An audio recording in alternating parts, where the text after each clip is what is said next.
In this video, I'm going to use the X100F, and I want to know if there is any difference between acros and monochrome in terms of skin tone, and by using their filters. Now, before we do that, let's look at a color version of what we're going to see in monochrome and acros. You can see the exposure there. You can see the highlights and the shadows are, they have their settings because I wanted to give it a little S-curve, a little bit of an S-curve in camera. Sharpness is +2.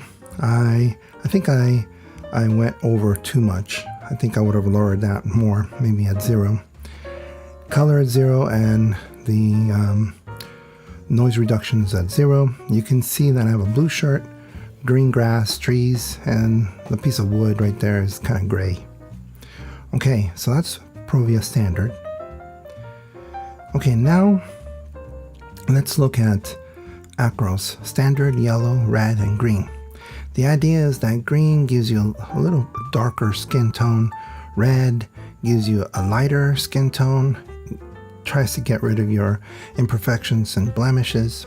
Yellow is, gives you a little bit of enhancement. And standard, of course, all the tones are where they should be. You can see that the red gives you a much, kind of like a glow compared to the green. But some people think the green is good for skin tone. I don't know about that. Now, let's look at monochrome, standard, yellow, red, and green again. Green again is a bit dark. Yellow and monochrome I don't like. And the red for monochrome I'm not liking either. For me, the red monochrome looks a little plasticky, a little too soft, kind of like smeared. My skin is like stretched, and this is one reason why I'm doing this test, because I was looking at the monochrome red and I was looking at my skin tone and it just looked too bright, too smeared, no detail at all. Okay, now let's look at two of them, acros yellow and monochrome yellow. The yellow monochrome looks a little bit brighter to me compared to the acros.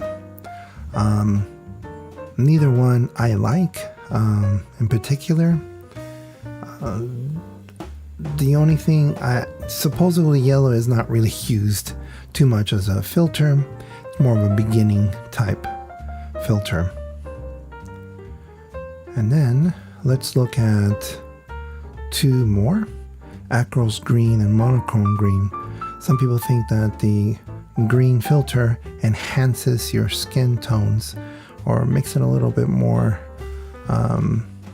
details, and I don't like it because it's a little bit too dark for me, a little muddy color for me. I don't particularly like the green one too much. Now, as you know, the acros tends to give a little more contrast in the midtones. And one thing that I like about the red in acros, there's a balance to it.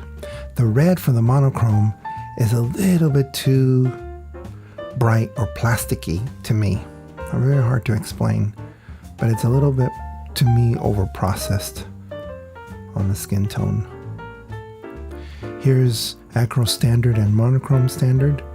They both look okay. I think the acro standard looks a little more, I don't know, grayish, bluish or something. Monochrome standard is not too bad at all.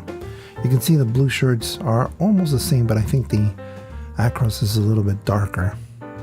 All this time, of course, hopefully you've been looking at the grass and the trees a little bit.